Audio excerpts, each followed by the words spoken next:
Hello everyone and welcome to episode 2 of Eurovision Backstage. Listen, we know about the whole May thing. We are very sorry. We saw all the Justin Timberlake memes about it's gonna be May and we got really confused.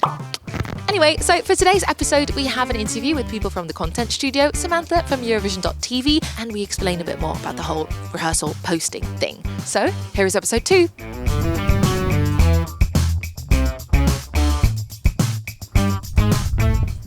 Yesterday, we saw artists arrive in the Delbub, and now today we are here in the press centre where press from all around the world will be gathering to talk about the Eurovision.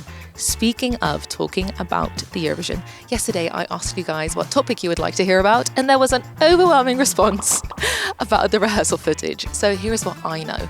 From Wednesday forwards, we will be posting second rehearsal clips. So first rehearsal is TikTok and second rehearsal is YouTube, just like we are used to. But for now, what's today's episode about? TikTok. Okay, thank you.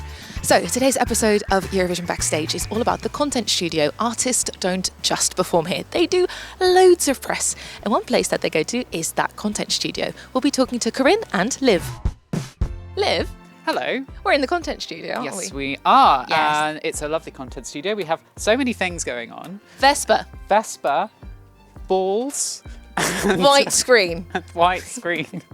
So out of context, this is all very odd. Yes. But would you mind explaining every single bit that an artist does here when they come in? Okay, so an artist will first meet Corinne and they will stand on this lovely white screen, this big white roll of paper, and Corinne will take photos of them. And then they come over to me and they have a sort of quiz thing. It's an interesting idea. They kind of rummage around, Okay. and then they pick out a ball, and the ball has a random question on. Yeah. So we have the questions and the baubles, and then we have Volare on the Vespa. Yes. That we will see on the YouTube channel very soon. Yeah. Speaking of the YouTube channel, Oh. if people watch the YouTube channel, it's mainly you, isn't it, behind the scenes? Pretty much everything you've seen for the last 4 months is my work, which means hundreds of videos. It's a lot of videos. It means I have a very comprehensive knowledge of everything. Everything now. Eurovision. Yeah. I wouldn't challenge you in the pub quiz. You want to try? I'd be very afraid. Do you want to pick a ball? Oh yeah, sure. Yeah. Okay. Let's see what question you get. Oh my god. Okay, so you've won a dinosaur in that one. Yes, finally. When was the last time you cried? When was the last time you cried? The last time I cried was yesterday. Being very honest and vulnerable here, when I stepped on stage for the first time, I finally kind of believed that I was going to do this job this year. I was just so excited. So I had a little wee cry because I was just so keen on being here. I'm trying not to get emotional. I hope that one day as well you may end up on stage as an artist. I do an as interval. well. I do a cheeky interval act. Corinne, we can do the Lizzie McGuire thing on stage because we're in Italy. Hey now, this is what dreams are made of. If you see any gorgeous Eurovision pictures on the website, that is Corinne. Hi, Corinne. Hi, Samya.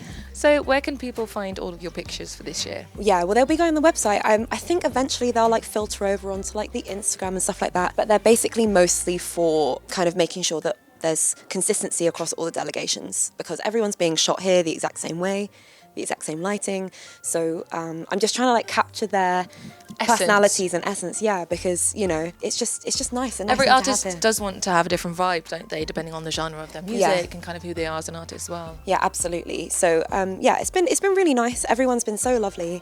It's just been crazy, so crazy.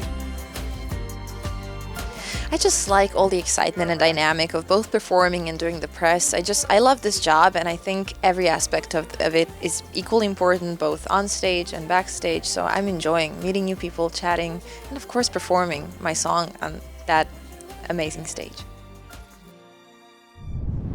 Hey, I'm Steve and I'm the host of the official Eurovision Song Contest podcast. You can find it on Spotify, Apple Podcasts, wherever you get your podcasts. Go listen. And you are watching Eurovision Backstage.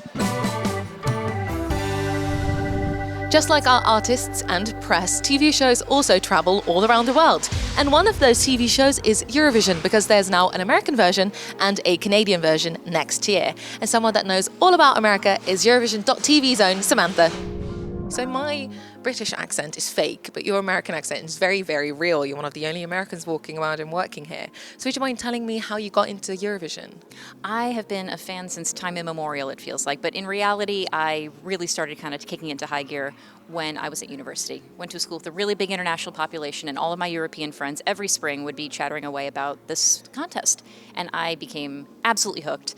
I attended my first contest on site in 2011, and since then I've worked with the delegation side, and I've even started my own podcast, 12 Points from America, which is a blast. And some of my colleagues will be joining the press center later this week.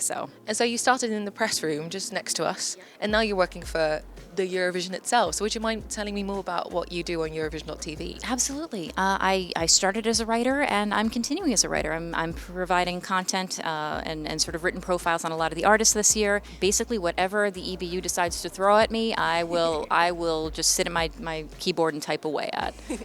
So as a North American, you guys also now have the song contest. Do you now understand more how we feel as like Dutch people and Europeans, what it feels like to see your artist going into the contest? Absolutely. And unfortunately, because I have roots in both New Jersey and my home state of Minnesota now, neither of which qualified after the heats, I now know the heartbreak that often follows the Eurovision Song Contest around. But I'm thrilled to see it make it to the United States. I can't wait to see what the Canadians do with it, because it's not exactly a carbon copy of what we have here at Eurovision. It's its own thing, but the vibe is still there. The diversity of music, the excitement, the production, that's all still there. So I can't wait to see what happens with it in the future. So thank you so much. And if you want to know more about Samantha's work, you can follow her and read her articles on Eurovision.tv. Thank you so much, Samantha. Thanks so much. much. See you around. Thank you. Hi, my name is Sophie Pecci and I'm a volunteer here at the Eurovision in Turin. And my Italian word for you is dietro le quinte, which means the backstage area. Thank you guys so much for watching the second episode of Eurovision Backstage. We'll be back tomorrow and basically every day until the 14th. Also, thank you for getting the cheeky reference we did. And we will see you tomorrow. Bye-bye.